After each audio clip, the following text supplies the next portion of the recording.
Art Bell now turns it back to Bob Lazar. And Bob, you're right.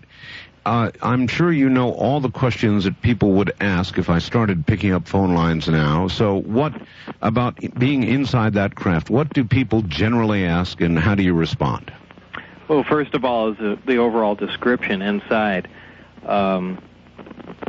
Entering the craft is, like I said, certainly uncomfortable for an adult human being. You realize that you're not in a place that was designed for humans. Exactly.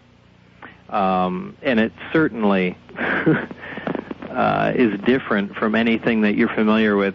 And what I mean to say about that is everything is basically one color. Normally, any area you're surrounded in is always different textures, different colors, so on and so forth. The inside of the craft is essentially all a dull pewter aluminum color, very metallic looking. Mm. There are no sharp right angles anywhere, and the description I've given before is basically the craft looks like it was just injection molded, essentially like the model was. There are no seams anywhere. Everything inside the craft looks like it was fashioned out of wax, heated for a short time, and then cooled to where everything basically melted into what was next to it, what it was sitting on. That's about the best description I can give as to how the inside looked. Seamless and very unusual. Again, no right angles anywhere. The structure of the craft, the skin from the outside was smooth. Inside, this is very difficult to describe, but if you can picture yourself inside a disc of a flying saucer shape, and you're inside looking at the walls surrounding you, mm-hmm. There was an additional structure, kind of a secondary wall.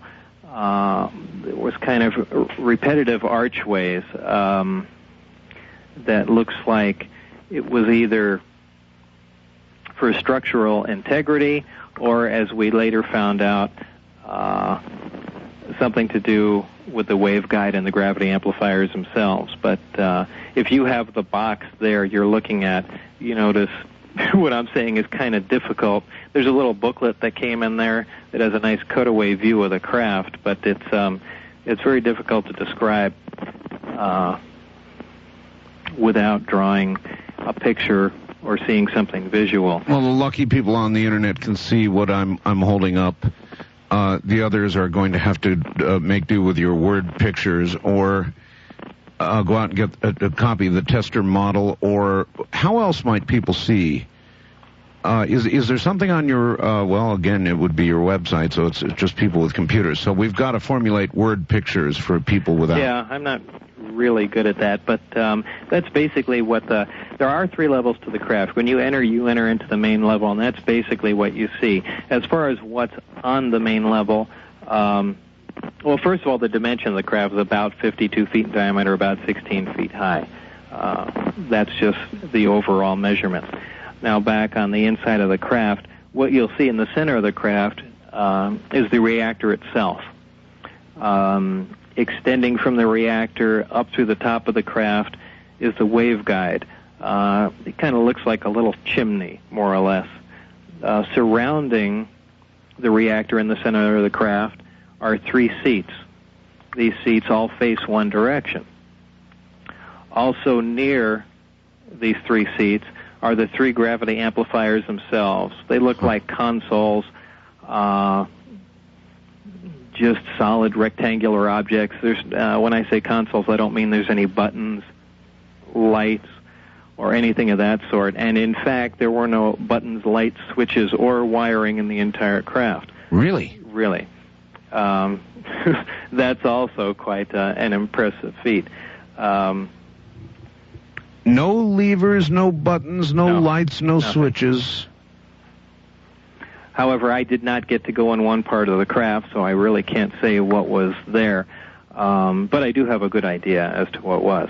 Now, this was all on the center level.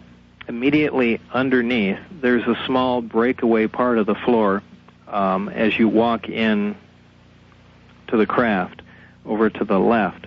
It's a collapsible hexagonal, very unique doorway. People have asked me, have you ever seen anything in any of these crafts, any of the technology that could be used today, something simple? And that's certainly one of them. Aside from the high-tech gravitational propulsion system, so on and so forth, something very, very simple to understand and easy. And anyone that's taken a six-pack of beer or bottles or anything like that, you'll notice that if you push on the sides of you take all the bottles out, you push on the sides of the box, it all collapses flat. Yes. And the floor itself was hexagonal in shape and made of little square hexagons like that of thin metal with a little notch cut out. So basically, to operate it, you just stuck your hand in the notch and pushed, and the entire thing collapsed flat and left a hole open. However,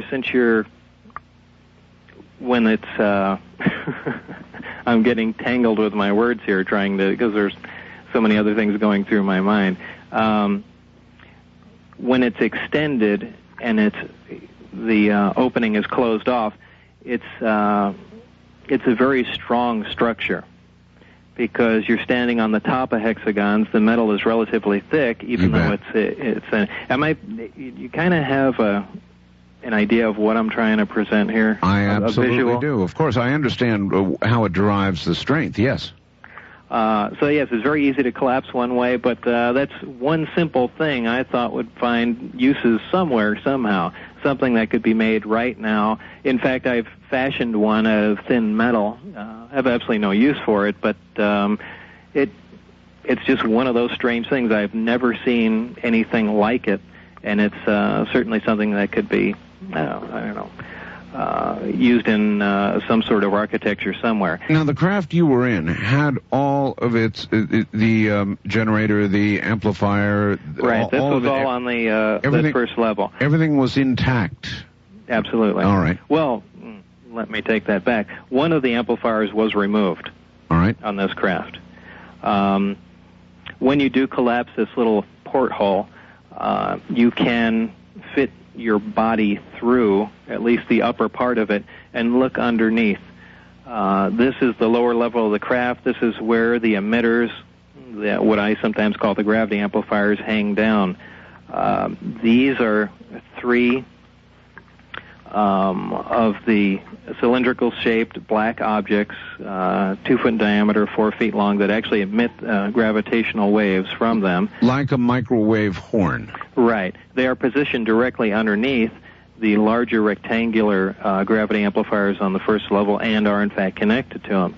The actual physical connection between the emitters and the subflooring above it, again, is something very interesting. It's a short piece of pipe, I'd say, maybe 12 inches longer, maybe 12 inches long, maybe a little longer than that. But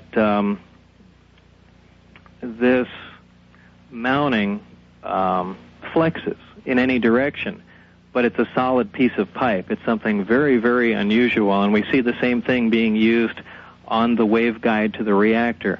From what we could see, by applying an electric charge to different parts of this structure, it would bend quite easily. Really? Yeah, it's again something very difficult to describe without drawing it exactly how this operated. But it was not made of in a telescopic form where you'd see something like a car antenna where it would collapse down on each section would collapse down onto one another. It was a solid piece, if you can imagine just a solid piece of pipe, and applying an electric charge to it and having the pipe bend but remain rigid after it had done so. Anyway, this compromised composed the focusing system for these three amplifiers. They received signals from other parts of the craft. The amplifiers would focus in on a certain point, and this is basically how the amplifiers were aimed. And the craft had, again, it's kind of a lengthy explanation, but there were two different modes the craft we found would operate in. One is called Omicron, and one is called Delta. The Omicron configuration was the standard operating mode of the craft, and it's where it used one single amplifier to maintain its elevation in the sky. One of the other amplifiers was rotated 90 degrees and essentially pointed straight out ahead of the craft. So with one amplifier working, it essentially produced an anti-gravitational pillar to stand on. With the amplifier that was rotated 90 degrees, instead of what we would normally think along the lines of propulsion, where a jet would essentially exhaust material, hot gases out the back, right? Where we would normally think along the lines of a propulsive force. What the craft did was essentially create a distortion in front of it. A distortion now. A gravitational distortion. Is that like sort of creating a well, in effect? Exactly. It would create a little distortion, a divot in time-space, if you want to call it that. A well is a good analogy, too, to where the craft would actually, this is kind of the low-performance mode, if you want to give it a name, but where the craft would actually continuously slide downhill. Yes. A very awkward, strange mode of propulsion. I mean, we have nothing that would even really relate to something like that. But it's kind of backwards, if you see what I'm saying. I do. The other mode of propulsion... And you, before we go to that, you would imagine this mode of propulsion to be used in what configuration? In other words, in an atmosphere, for example? In an atmosphere, just maneuvering around small objects. Source of gravity, probably near a planet or moon, would you say?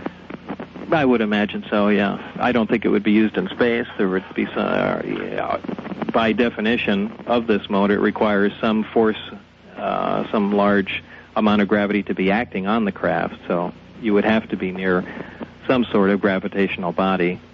All right. I would imagine as it was hovering around the ground, this is what would it... All right, makes sense. And then there was another mode. The other mode is the delta configuration, and this is how it normally travels through space and makes large jumps. The craft flies with the belly facing the direction you want to go, not as you would normally see the craft in a science fiction movie. Ah.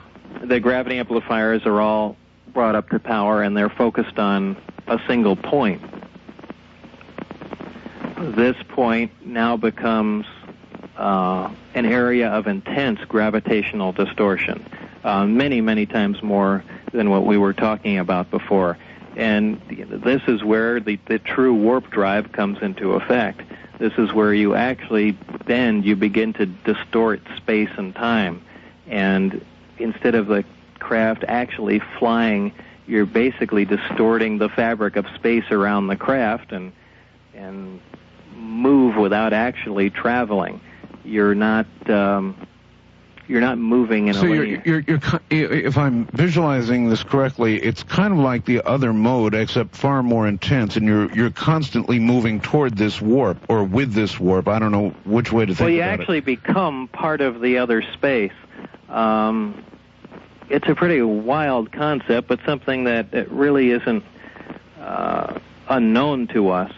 As I've stated before, to most people this sounds like wild science fiction. However, we know most of these things are possible. We know, for example, as I stated in that tape, that we can see stars that are behind the sun. And the reason for that is the intense gravitational field of the sun bends not just light, but it bends space around the sun, and we can see some things behind it. We know that we know space, gravity, and time are all interrelated. We know this for a fact. We know that around areas of intense gravitational fields, time essentially slows down. I mean, it's certainly been theorized that if one was to orbit a black hole, an area of tremendous gravitational distortion of gravity will, for instance, that time would virtually stop. Right. So with all these things interacting, this is how you can travel a great distance with essentially no time elapsing. First of all, you're bending space towards you. By doing that, you're actually slowing time. Not to say that this is a time machine, it's just a byproduct. Whenever you produce a gravitational field, whenever you're around an intense gravitational field, time slows. It's just the way it is. Bob, did you discern all of this yourself after long examination? Oh, no, this was... Absolutely not. Okay, they gave you this then. Right. Mm-hmm. All right, and so, God, you've got... so then you're in the craft. Then your job, I guess, is to go back to the gravity amplifier and the rest of it that they've already got disassembled and try and back engineer the thing or try to make it work with materials that we have here on Earth. Is that correct?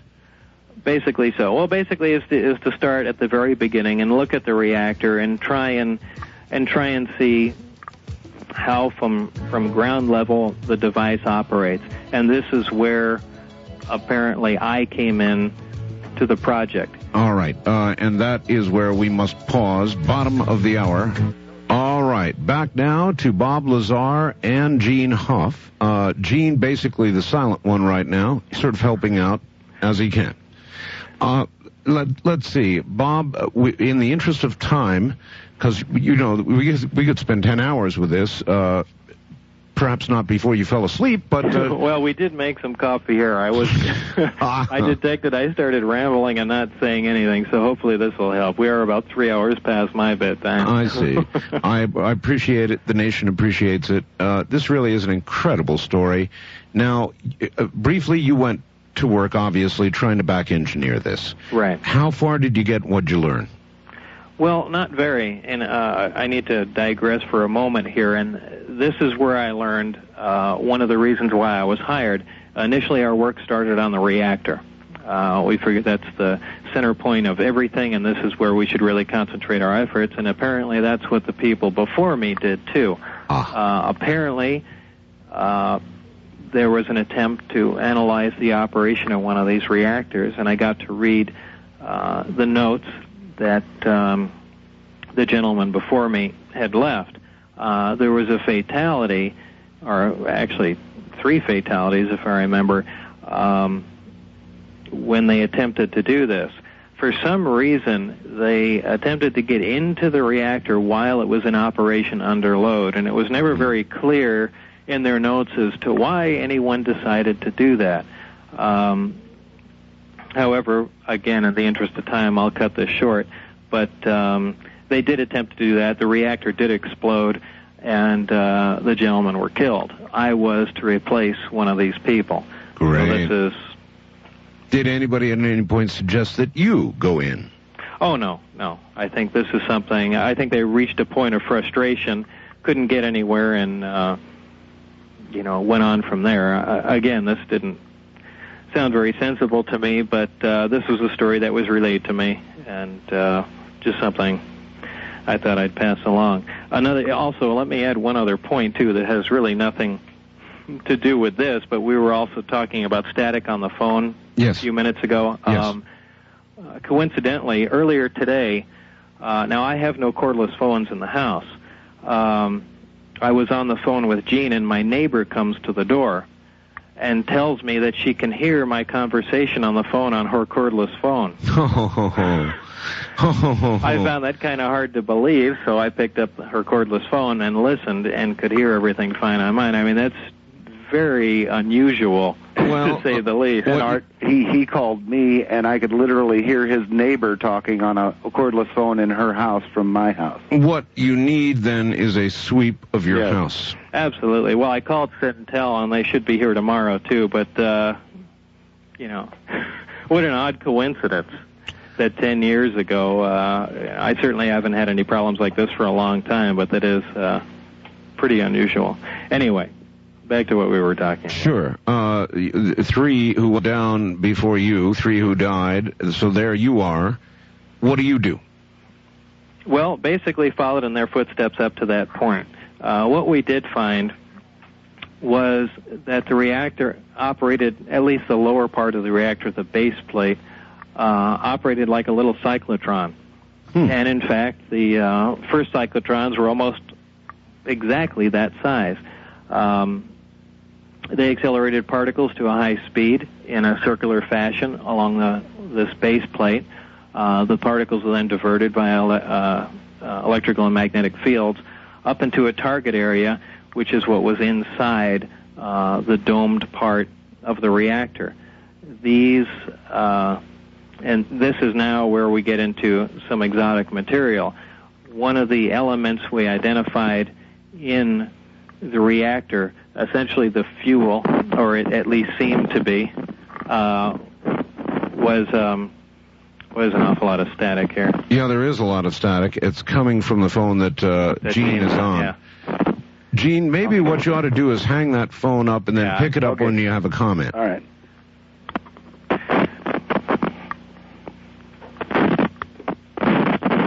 Wow.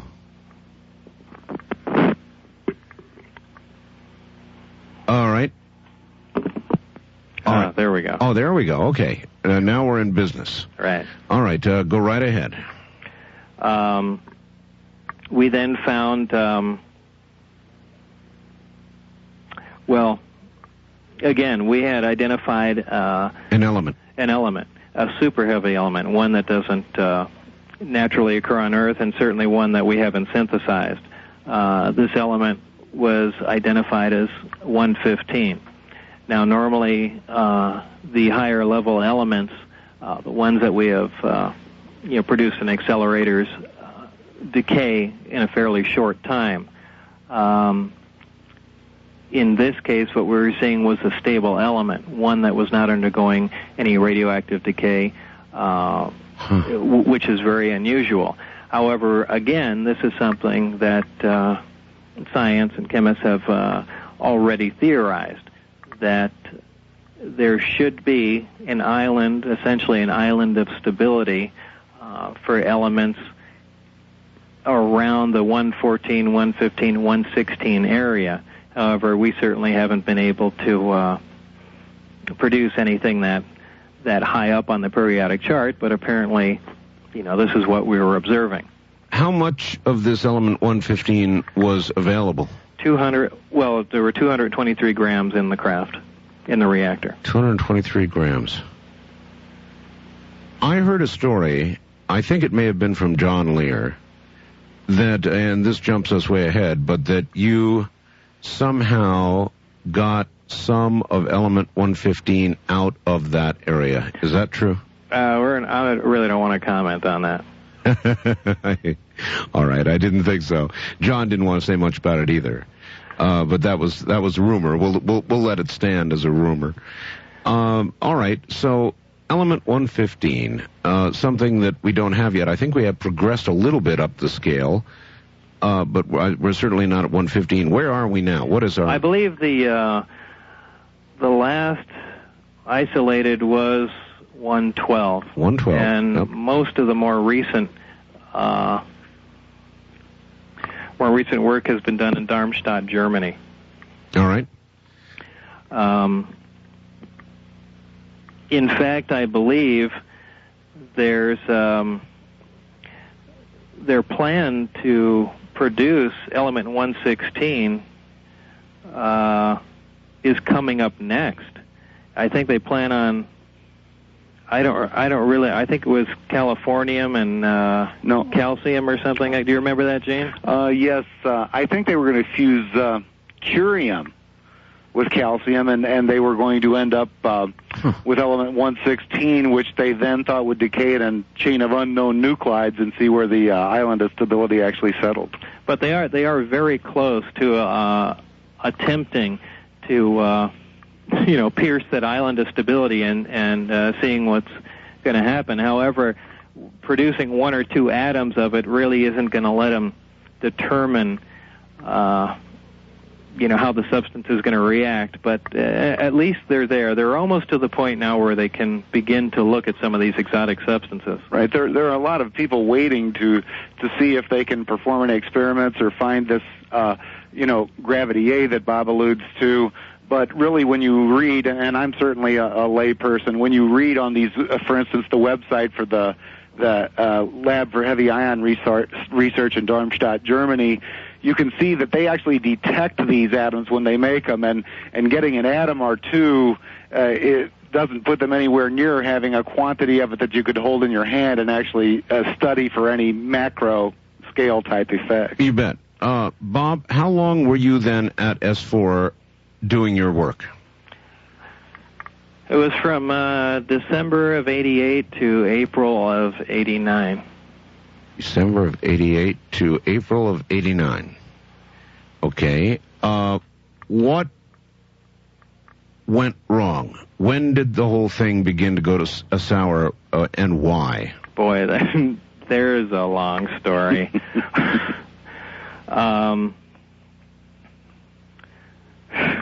Okay, the Reader's Digest, this story. Reader's Digest version. Yeah, a Reader's Digest version of this, which is typically longer than the entire story itself. Do you want me to tell it? If you got a shorter version than I do, well, go ahead. All right, how about this? At what stage of work were you when it began to go bad? Well, very early.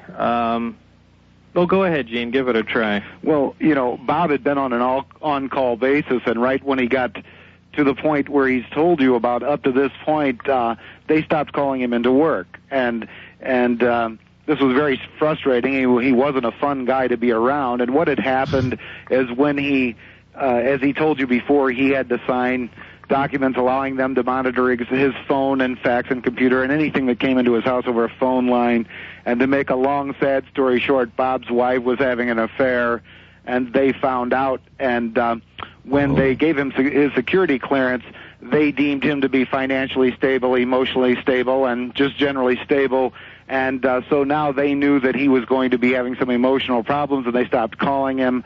Ultimately, they heard his wife admit that she had had an affair to her mother over the phone, and she ultimately told Bob, and they called him in and yanked his security clearance, saying that they deemed him to be a sure candidate for emotional instability, and that he could reapply again in 6 to 9 months. So I've never heard any of this before. You've never heard this? No. Yeah, that's the reason that he lost his clearance. It had nothing to do with him. All right. Well, you had signed all these papers, Bob. What motivated you to go public? I mean, that's weird in itself. I mean, why did you go public? Surely you had to worry about your life. You had to worry about your career. And I don't know whether it's everybody knows, but you were virtually, the modern term is erased. Your educational records were erased. A lot of the work you did in New Mexico was erased, save for one little mistake. I think your name was, and still is, recorded in a phone book, isn't it? Right. For the most part, everything was. What was it they missed? Where was that? A phone book where? That was, it was an old phone book in Los Alamos. Los Alamos. However, certainly they couldn't erase the, as I mentioned at the beginning of our conversation, the newspaper article at that time clearly stated on the front page of the local Los Alamos newspaper that I was a physicist working in Los Alamos labs. Yes. So, they certainly couldn't go back and make that disappear. But they made a lot disappear, didn't they? Yeah. However, Art, they did lie to begin with. As you know, George Knapp, for your listeners, is at that point in time was a news anchor for the CBS affiliate here in Las Vegas. Channel 8. Yes, and he had extensive correspondence with Los Alamos as well as Kirk Meyer, which was one of the subcontractors that Bob worked for, and they all denied. Kirk Meyer did say he was issued a Z number, which was a number required to be an employee and to get a paycheck, but none of them had said that they retained records that far back. And at this point in time, it was only, 5 or 6 years earlier. It wasn't, 10 years like it is now.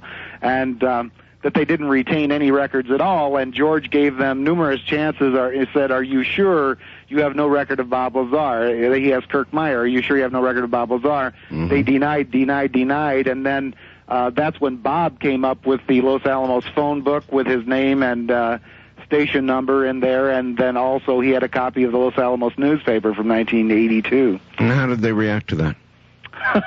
Well, we're also talking about two people. When I was initially hired on, I was hired on via a headhunter, essentially, for Los Alamos. Sure. And I worked, like I said, the initial time you work for anyone in a secure job, you have that time before your clearance goes through, and that's when I worked for Kirk Meyer. And then later became hired on directly at Los Alamos. However, both people, either quote-unquote lost their records or just flatly denied the existence of me even working there. Well, what pushed you to go public? What pushed me to go public essentially was fear.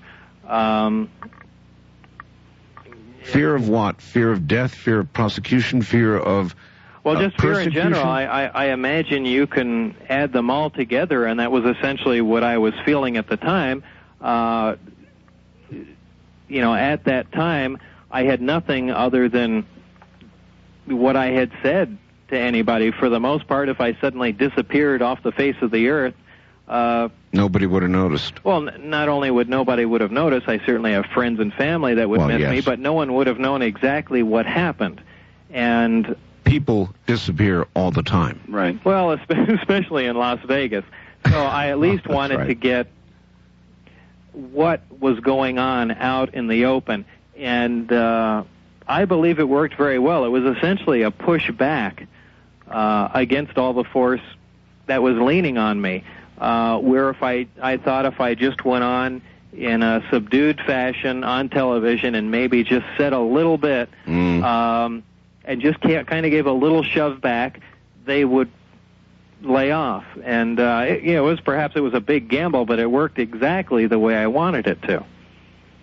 Also, Art, at this point, when he was trying to show those around him what was going on, is when he took people like me and his wife and John Lear out to the BLM land outside of Area 51, and we actually saw one of the discs tested in the sky. Now, Bob did this after he told us the story. After he was in trouble and in fear for his life, he told those around him the story, and obviously we were a little apprehensive when a friend said, we thought he was just working in some project for the government. None of us really cared what he was doing.